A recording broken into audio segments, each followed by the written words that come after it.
and welcome. We are here to talk about West Ham taking on Brighton in the Premier League. Now let's look at the results in the last 10 games. West Ham have not won a single one. We've drawn a lot. We've lost 4, so drawn 6, lost 4. It's been 11 games since we won, so we are due a win, but they seem to be a little bit of a bogey club. Now, is this the season that we are going to turn the tables and do the double on them? I don't know. They've lost a few good players, but they seem to be doing fairly well in the Premier League at the moment. I know it's still only early doors, but we are desperate for a win. We did beat Viborg in the Europa League, and we've made another signing, Kaya from PSG. Emerson Palmieri from Chelsea, who's a half-decent left-back, looks like he's on the way as well. And from what I've read this morning, we are after Scott McTominay in the middle. Does that mean the end for Souček? So many questions, who knows? But let's look at the lineup for the Brighton game. So I think the two players featured on the screen, Mr. Scamacca will start up top with Maxwell Cornet on the left-hand side. His place will be hard to keep because Benrahma is in such good form.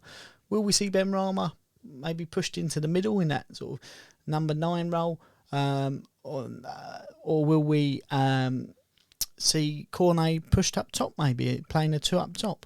They linked up very well against Viborg for Scamacca's first goal. Lovely cross, header into the bottom corner. So yeah, I think Scamacca has to start, although Antonio is the preferred option for Moyes at the moment. But for me, I think Antonio's got to be the option. He's got to be the man who comes on at 60 minutes when everyone's getting tired, especially in the heat that we've had. If it stays like that, then say it's 60 minutes, let him run riot.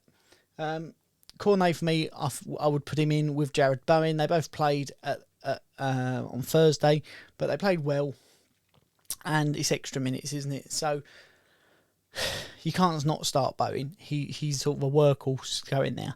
Now, in the middle, it's a toss-up for me between Fornals. I like his work rate. He is good. He just needs a little bit of confidence. Sort of that summer before we signed him, when he was playing in the under-21s for Spain, he was phenomenal.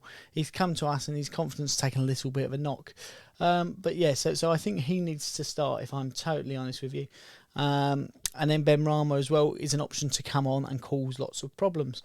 Now, in the middle, Declan Rice didn't have a very good game against Nottingham Forest. He missed a penalty, gave the ball away 9 times. I think it's probably his worst game in a West Ham shirt.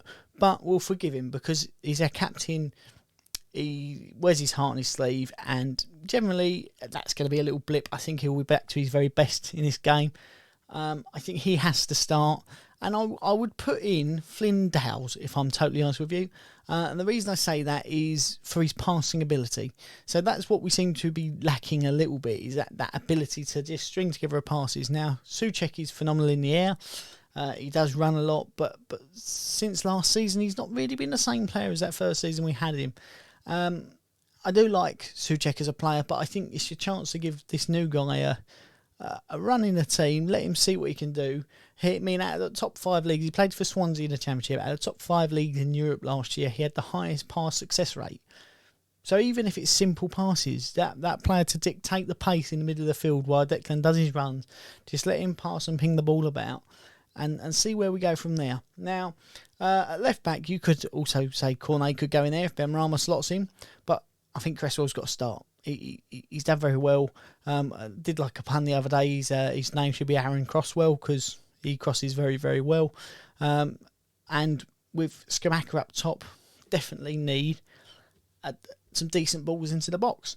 Obviously, he's coming towards the end of his career, which is why we're looking at being linked with Emerson Palmieri. Obviously, Cornet's played there for Burnley before. But yeah, while he's still alive and kicking and doing very well for us, he is almost an automatic starter, I think. So midfield next to him, I would put in Kaya.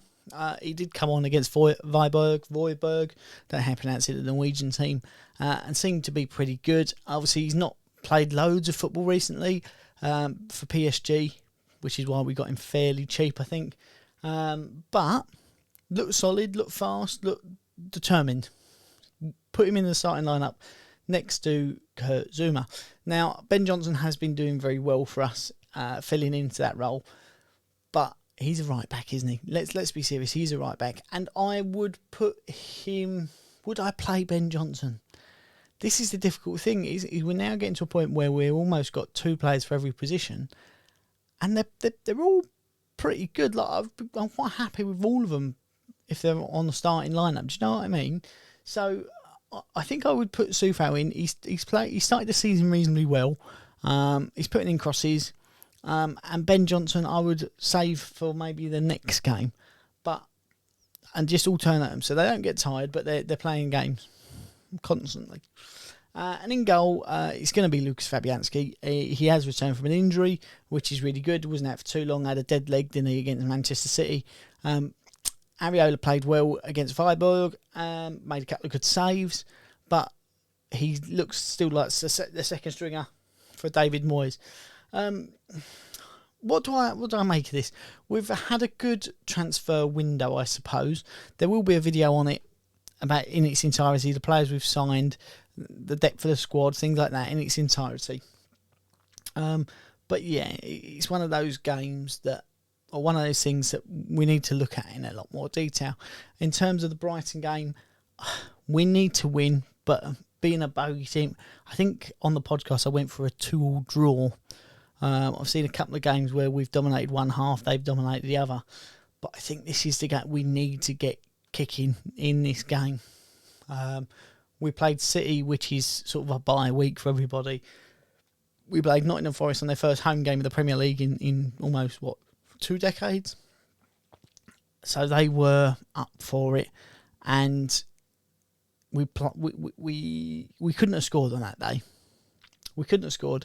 It was one of them games that it could have been 8 hours and we would hit the post 100 times. Henderson played out his skin. How he's not Manchester United's number 1, I don't know. I mean, for this, in terms of danger men for Brighton, I'd go with McAllister. I like him as a player. We were linked with him a couple of years ago, I believe, and I would have taken him. He's a little Argentinian fella. Very skillful, very good on the ball.